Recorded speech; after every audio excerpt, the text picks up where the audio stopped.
የሉቃስ ወንጌል ምዕራፍ 23 ከቁጥር 13 እስከ 25።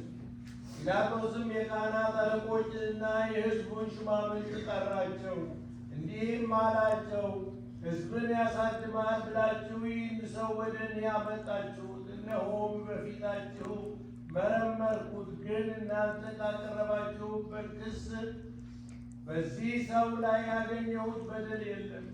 ወደ ሄሮድስም ላኩት፣ እርሱም ወደ እኛ መልሶ ላከው። እነሆም ለሞት የሚያበቃው የሠራው በደል የለም። ገርፌ ልተወውን አለ። በየበዓሉ ከእስረኞች አንዳንድ ሊፈታላቸው ልማድ ነበር። ሁሉም በሙሉ ይህን ወዲያ ስቀለው፣ በርባንን ፍታልን ብለው ጮኹ። ያ በርባን ግን በአገሩ ሁከት ያደረገና ነፍስን በመግደል የታሰረ ነበር። ጲላጦስም እንደገና ኢየሱስን ልፈታላችሁ ትወዳላችሁን? አላቸው። ስቀለው ስቀለው ብለው ጮኹ። ጲላጦስም ለሦስተኛ ጊዜ ምን ክፉ ነገር አደረገ?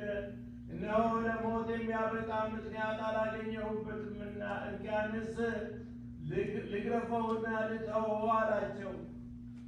እንዲሰቅሉትም በታላቅ ድምፅ እየጮኹ ለመኑት። የካህናት አለቆችና የሕዝቡም ቃል በረታ። ጲላጦስም ፈቃዳቸውን ይፈጽም ዘንድ ፈረደበት። የለመኑትን ነፍስ በመግደልና ሁከት በማድረግ የታሰረውን በርባንን ፈታላቸው። ኢየሱስ ግን ለፈቃዳቸው አሳልፎ ሰጣቸው። ከዚህ በኋላ ጊዜ ሰለስቱ